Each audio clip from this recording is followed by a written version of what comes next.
was basically, if you think of the Bernie Madoff era of, Ponzi schemes and scams and frauds, where they were basically issuing fake statements under his firm and stealing people's money.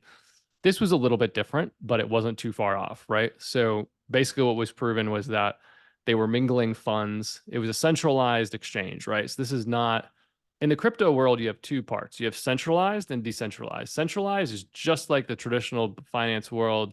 You have a human being that controls things, and essentially they can decide what they want to do with it. They can steal it. They can use it for, not, they can do normal things with it and not steal it.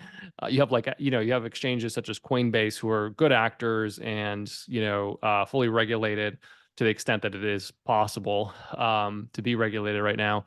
And, managing things correctly like a real business should, just like your bank would, for instance, but with crypto. Then what you have is another category called decentralization. So DeFi, decentralized finance.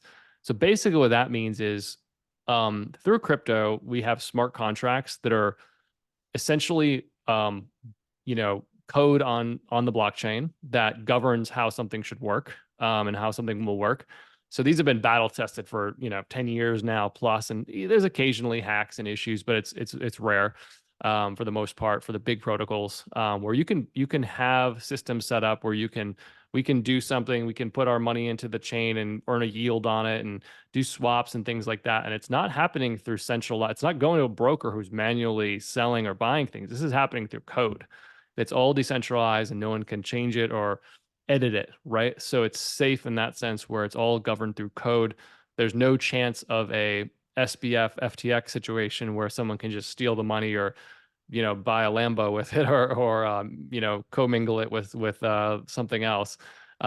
So that's why DeFi and crypto is very popular amongst people that have trust, that don't trust centralized entities, right? And it's a lot of people. It's a growing number of people that have these issues, and they're just like, we're seeing banks blow up and go under, and we're don't forget in the US we have this fractional banking system in other countries too, but where it means they don't have all your money. So if we all go ask for our money at one time, it's not there. They've invested it, they've done things with it, they've bought things, they might have a portion of it, and maybe if you're lucky, the government would bail it out if everyone did a bank run and went and asked for their money at once. But in crypto, it's generally different. So it's in these smart contracts, there's no way to take out the money and do something else with it. It's locked into there. That it's there. It's either there or it's not. So if you put it in there, it's there.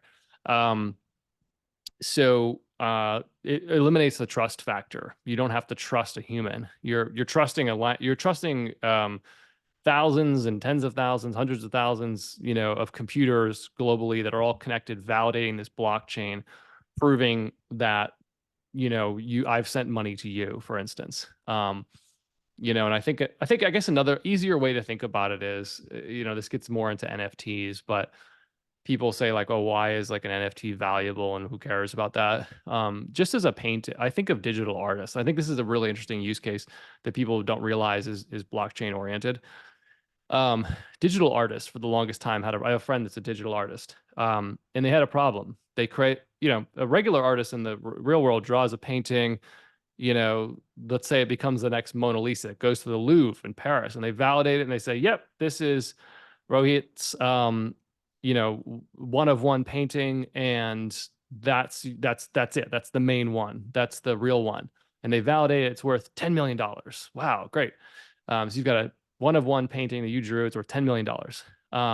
In the digital world, doesn't really, before blockchain didn't really happen. You could just save it. You could screenshot it. You could take a copy of it.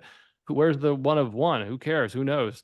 But now with blockchains, we can validate through these blockchains through consensus of lots of validators and people on chain, computer